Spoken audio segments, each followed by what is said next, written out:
l'arrêt APREI rendu par le Conseil d'État en 2007. Cet arrêt est essentiel dans tous les cours sur la notion de service public car il parachève une évolution jurisprudentielle.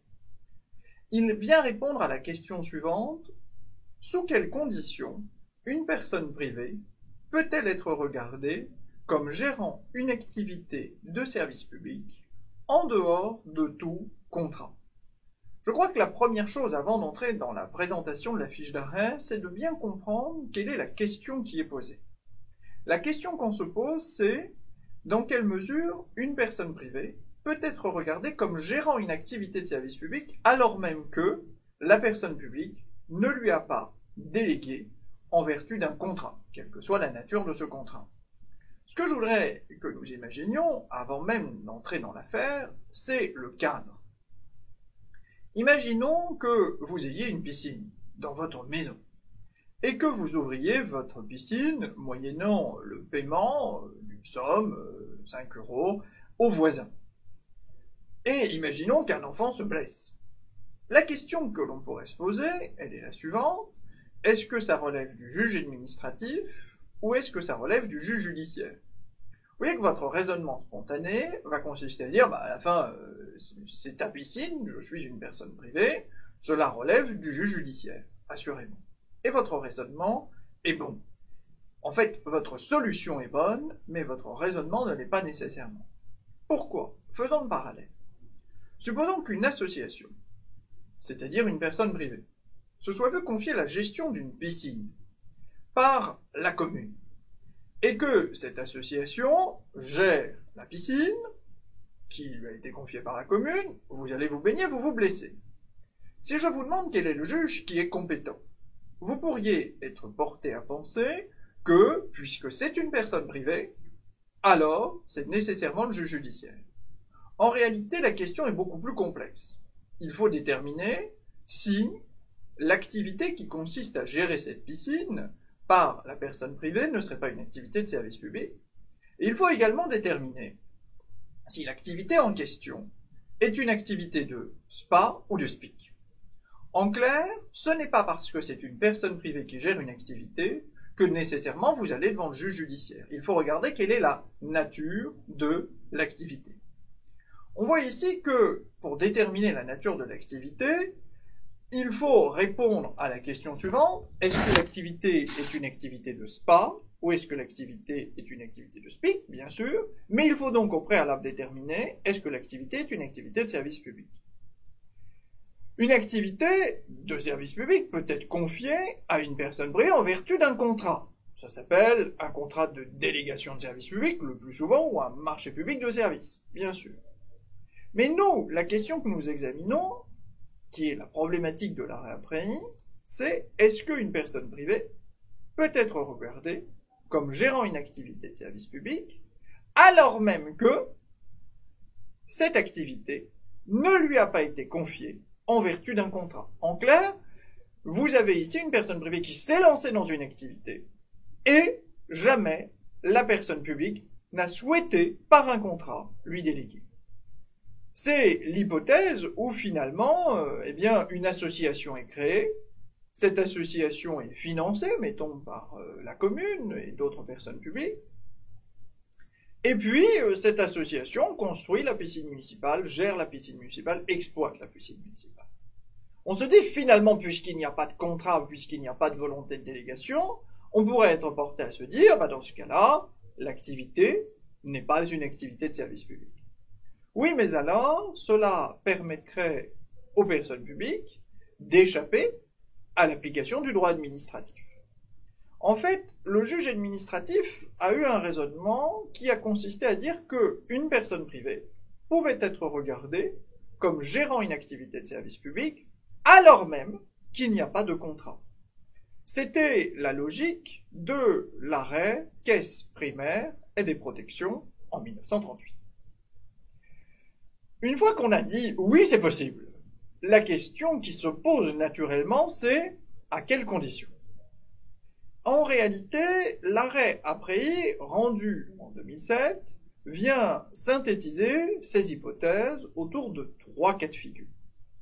On peut dire que les deux premiers cas de figure étaient bien établis en jurisprudence, que le troisième cas de figure était incertain, mais qu'il est précisé.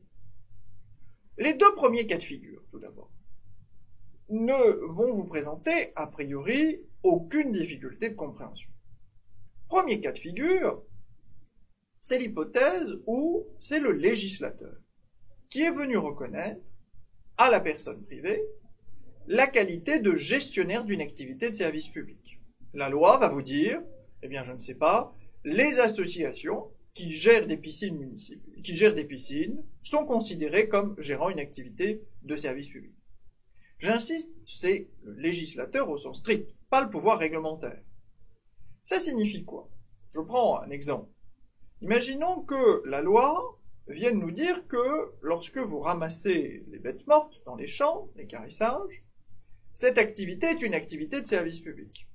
Cela signifie donc qu'une société qui va se créer et qui va avoir pour objectif de ramasser les bêtes mortes dans les champs sera considérée comme gérant une activité de service public. Ce qui signifie que, si un dommage est causé à l'occasion de cette opération, le dommage aura été causé à l'occasion d'une activité de service public. Il vous faudra alors déterminer si l'activité est une activité de SPA ou de SPIC pour déterminer le juge compétent. Mais on voit aussi que cette qualification légale est porteuse de conséquences pour le fonctionnement du service public. Cette société, qui gère l'activité de ramassage des bêtes mortes dans les champs, sera alors soumise, ipso facto, de ce fait même, aux lois de Roland, c'est-à-dire au principe d'égalité, de continuité et de mutabilité, également appelée adaptabilité. Donc, la première hypothèse, qui est l'hypothèse la plus simple, c'est l'hypothèse où l'activité, qui est prise en charge par la personne privée, a été qualifiée d'activité de service public par la loi. La deuxième hypothèse, qui là aussi ne devrait pas vous poser de difficultés, c'est l'hypothèse que l'on appelle familièrement l'hypothèse de la jurisprudence NARCY, N-A-R-C-Y, du nom d'un arrêt rendu par le Conseil d'État en 1963. Ici, le Conseil d'État nous dit que une personne privée peut être regardée comme gérant une activité de service public, alors même qu'elle n'a pas de contrat avec la personne publique, si trois critères sont remplis. Ces critères étant ici cumulatifs. Critère numéro 1, l'activité est une activité d'intérêt général. Ce critère de l'intérêt général est un critère qui est à la fois relatif et évolutif. Ça veut dire que une activité pourra, à une époque donnée, être considérée comme une activité d'intérêt général et ne plus l'être ultérieurement. Par exemple, il en va ainsi des activités de développement, je dirais, culturel, les théâtres, etc. Ce critère de l'intérêt général, qui est donc évolutif, est également relatif. C'est-à-dire que, en fonction du lieu où on se trouve, une activité pourra être qualifiée d'intérêt général ou pas. Par exemple, c'est un lieu commun, on considère que la création d'un restaurant dans une petite commune pourra être considérée comme une activité de service public, alors que la création d'un même restaurant dans une ville comme la ville de Paris ne peut pas être une activité de service public parce qu'on n'en a pas besoin pour assurer le rayonnement de la ville de Paris. Donc, critère numéro 1, l'activité doit absolument être d'intérêt général. Et le Conseil d'État, dans l'arrêt Rollin de 1999, ne nous dit pas le contraire. Il nous dit, s'il n'y a pas d'intérêt général, alors l'activité ne peut de toute façon pas être qualifiée d'activité de service public. Critère numéro 2, l'activité qui est prise en charge par cette personne privée, là encore en dehors de tout contrat, doit permettre la mise en œuvre de prérogatives de puissance publique. Ces prérogatives de puissance publique, c'est quoi? C'est notamment, c'est souvent l'hypothèse qu'on trouve le plus fréquemment, c'est le fait que la personne privée va se voir reconnaître, par la loi, par le règlement, la possibilité d'agir unilatéralement. Elle peut vous imposer de faire quelque chose. Je vais prendre un exemple. Les fédérations de chasse, ce sont des associations qui gèrent une activité d'intérêt général, l'élimination des animaux nuisibles. On ne va pas rentrer dans le débat de savoir si la chasse c'est bien ou c'est pas bien. La question, elle est que la prolifération des animaux peut avoir des effets, notamment sur la sécurité routière, l'état des forêts, etc., etc. Donc, les associations, personnes privées, prennent en charge une activité d'intérêt général qui ne leur a pas été confiée par les personnes publiques en vertu d'un contrat. C'est une activité d'intérêt général, elles disposent de prérogatives de puissance publique. Elles peuvent vous imposer de passer sur votre terrain pour chasser, etc., etc. Troisième critère de la jurisprudence NARTI, il faut qu'il existe un contrôle de l'administration sur cette personne privée. Contrôle qui va prendre des formes différentes, plus souvent un agrément, un contrôle de la mission, un compte-rendu, et par exemple, si je reste sur mon hypothèse des fédérations de chasseurs, eh bien, on va leur imposer de détruire tant d'animaux nuisibles, ils devront les déclarer, on fera un bilan, il y aura des taxes, éventuellement d'ailleurs à payer, etc., etc. Vous le voyez, ces deux premières hypothèses sont finalement assez simples. Soit la loi est intervenue pour dire que cette activité, l'équarrissage, est une activité de service public, et dès lors, si vous vous lancez dans cette activité, vous savez que vous gérez une activité de service public. Soit, deuxième hypothèse, l'hypothèse de la jurisprudence NARTI, vous êtes une personne privée qui vous êtes lancée dans une activité d'intérêt général et vous êtes contrôlé par l'administration. Mais il se trouve que, par ailleurs, la loi ou le règlement va vous reconnaître des prérogatives de puissance publique. Dès lors, vous êtes considéré comme gérant une activité de service public. C'est ce que l'on a vu souvent, notamment, j'ai pris les fédérations de chasseurs parce que je trouvais que c'était plus emblématique, mais dans les actualités jurisprudentielles, on sait qu'on a beaucoup de jurisprudence sur la question des fédérations sportives. La troisième hypothèse, qui est celle qui est stabilisée par la jurisprudence APREI en 2007, elle est la suivante.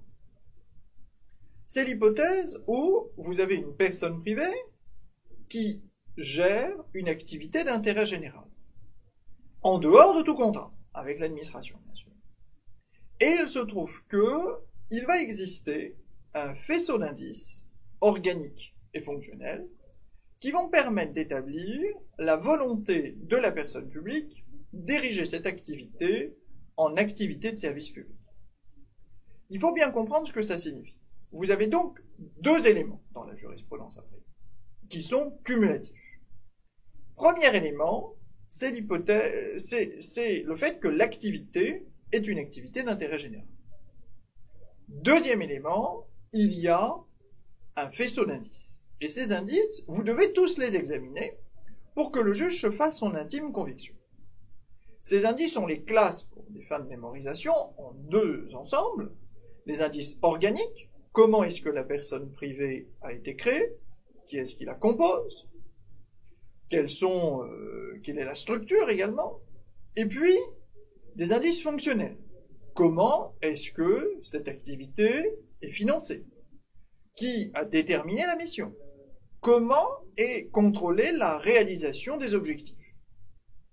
Je voudrais ici venir sur du concret. Supposons que vous ayez une commune avec un département et une région qui sont désireux de créer une association. Cette association est une personne privée.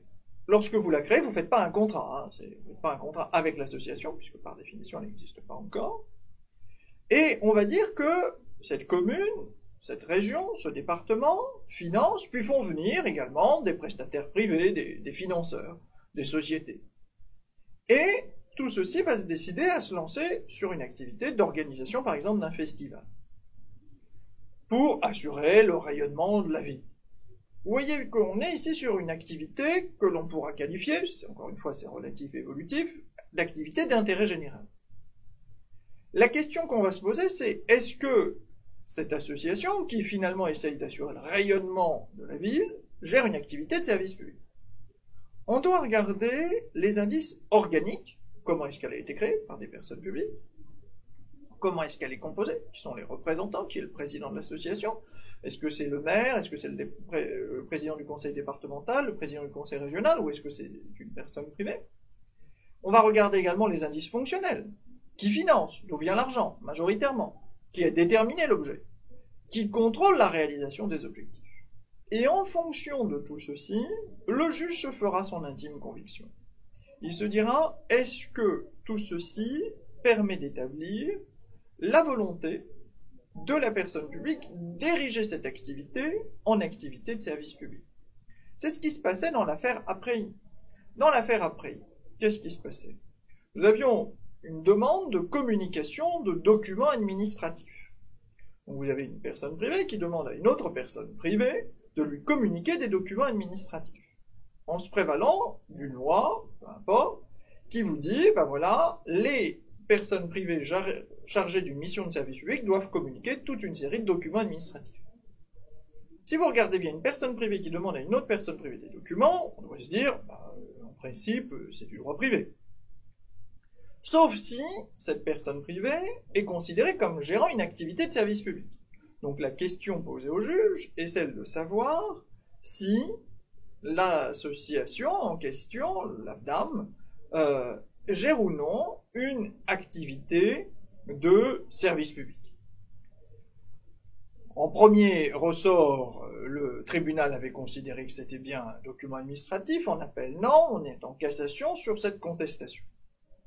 Et le juge prend la peine de rappeler ce que je viens de vous dire. C'est-à-dire, soit l'activité a été qualifiée d'activité de service public par détermination de la loi, dans ce cas-là, pas de difficulté, soit on est dans l'hypothèse de la jurisprudence Narcy, c'est-à-dire que l'activité est une activité d'intérêt général, mettant en œuvre des prérogatives de puissance publique, et il y a un contrôle de l'administration, soit, troisième hypothèse, une hypothèse nouvelle de la jurisprudence Aprey, qui est plus claire, il y a une activité d'intérêt général et un faisceau d'indices. En fait, l'arrêt Aprey est intéressant parce qu'il vient stabiliser une hésitation jurisprudentielle qui était apparue en 1990 à l'occasion de l'arrêt Ville de Melun. Dans l'arrêt Ville de Melun, le Conseil d'État avait dit qu'une activité pouvait être qualifiée d'activité de service public alors même qu'il n'y avait pas de prérogative de puissance publique. Ce qui avait semé le trouble, est-ce un revirement? On avait été confirmé que ça n'en était pas un. Est-ce un arrêt dissident? Ou est-ce qu'il fallait l'interpréter autrement? L'arrêt Aprey vient stabiliser en disant oui, l'hypothèse de la jurisprudence Ville de Melun existe, on peut avoir une activité de service public sans prérogative de puissance publique, mais alors, voici quelle est la démarche du juge. Intérêt général plus faisceau d'indices.